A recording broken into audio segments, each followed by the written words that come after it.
chaleur. C'est-à-dire que la relative fraîcheur de l'église nous permettra de passer un moment agréable néanmoins. Alors, on est bien serré partout. On peut aussi s'asseoir par terre éventuellement. Il y a des restes devant le monde. Mais là, s'il y a des enfants, on peut venir s'asseoir devant aussi, là, s'ils le souhaitent. Ce concert ne sera pas un concert comme les autres, pas tout à fait. Comme vous le savez sans doute, nous revenons tout juste de ce que l'on pourrait appeler, dans le langage artistique, une tournée. En fait, nous revenons d'un magnifique voyage entre Canada et États-Unis, pendant lequel nous aurons beaucoup chanté face à des publics différents.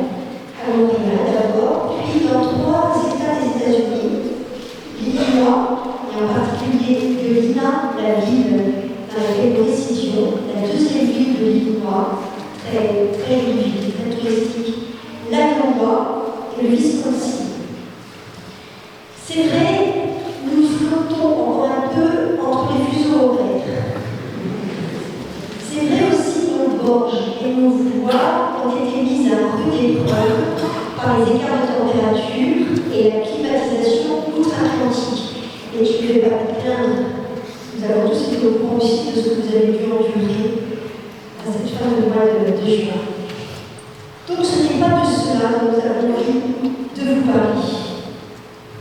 Vous savez peut-être, à la suite d'une rencontre d'un soir dans cette église, avec une délégation américaine de séjour dans le sud-ouest, entre mini-concert et une auberge espagnole de l'autre côté de la route, nous avions été invités en 2018 à participer à un festival de musique à Galena, dans l'Illinois.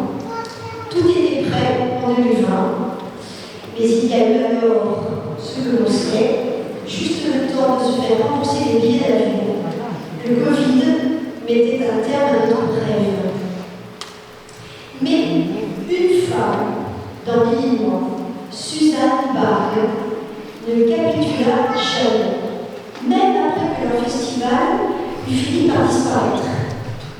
Elle réunit autour d'elle une équipe de 17 personnes qui travaillaient avec ardeur, organisa des fêtes pour financer notre venue, rechercha des sponsors pour alléger nos dépenses sur place et nous permettre de découvrir un peu le pays, millimètra l'organisation des journées dans ses moindres détails pour faire de notre séjour un vrai rêve éveillé.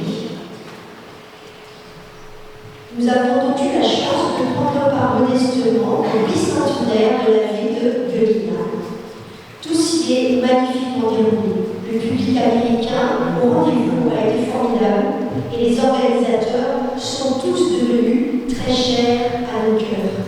Nous sommes revenus gonflés de gratitude et réchauffés de toutes ces belles ondes humaines échangées durant le sommeil. Plus encore, et à l'heure où on pourrait réduire l'Amérique au seul portrait que l'on sait, celui qui nomme les médias, ces contacts aussi évidents que fraternels, car au-delà de nos autres publics aussi, nous connaissons toutes les personnes rencontrées, on préserve toutes la même ouverture sympathique et très chaleureuse dans notre groupe de chanteurs. Ces rencontres donc furent un vrai baume contre les préjugés éventuels, un appel fort à la fraternité internationale, et c'est pour cela qu'il me semblait important d'en témoigner aujourd'hui face à vous. Et puis comme l'étoile en attire parfois d'autres, et parce que nous avons été chanceux sur toute la ligne, nous voudrions remercier très sincèrement un homme rencontré lors d'un concert dans les Pyrénées en 2019, qui, écoutant parler de notre projet, nous proposa gracieusement son aide de voyagiste éclairé pour nous permettre d'atteindre l'Illinois. C'est à lui que nous devons notre passage de 3 jours par Montréal, où il nous avait concocté un programme alléchant de visite de la ville avec lui, parallèlement à notre production dans la cathédrale marienne du monde. Nous avons été bichonnés, comme à Galena. Nous n'avions qu'à nous laisser porter. Il est devenu notre ami à présent, et il est là ce soir, Bernard Demiguel, que nous remercions.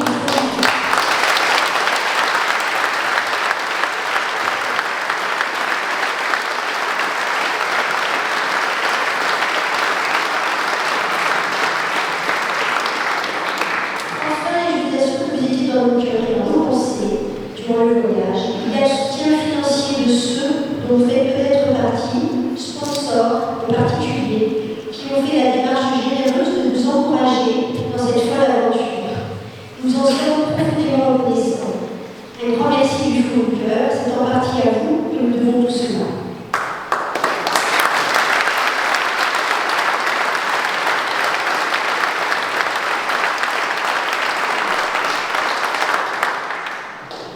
Voilà, c'était peut-être un petit peu long, mais il nous fallait l'exprimer d'ailleurs de la part de nos amis américains qui auront la vidéo de ce concert en replay demain.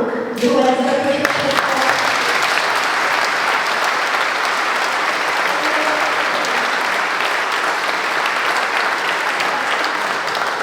Nous avons être meilleurs de nous-mêmes aujourd'hui à chanter pour vous ici présents et pour nos amis américains donc, qui auront ce concert transmis demain. Cette expérience nous renforce en tout cas dans la conviction que la musique a le pouvoir de traverser les pays, les cultures, les religions, les époques et de rapprocher les hommes. C'est ce voyage et cet éclectisme qui nous anime depuis le début de notre aventure musicale, il y a 12 ans, et que nous vous proposons de partager ce soir dès à présent. Nous sommes entrés dans l'église avec un chant traditionnel pyrénéen, devenu un peu notre jingle, à bord son. Puis nous avons interprété un chant d'accueil basque en votre honneur, à Gourgaolac, pour vous souhaiter la bienvenue. Place à présent à un chant que nous avons spécialement appris pour honorer nos hôtes, l'hymne de Guelina, écrit par Carol Ryan Sullivan et arrangé pour nous par Philippe Mestre. La compositrice était présente au concert de Guelina et très touchée par notre clin d'œil à sa composition. Elle a demandé qu'on lui envoie la nouvelle partition.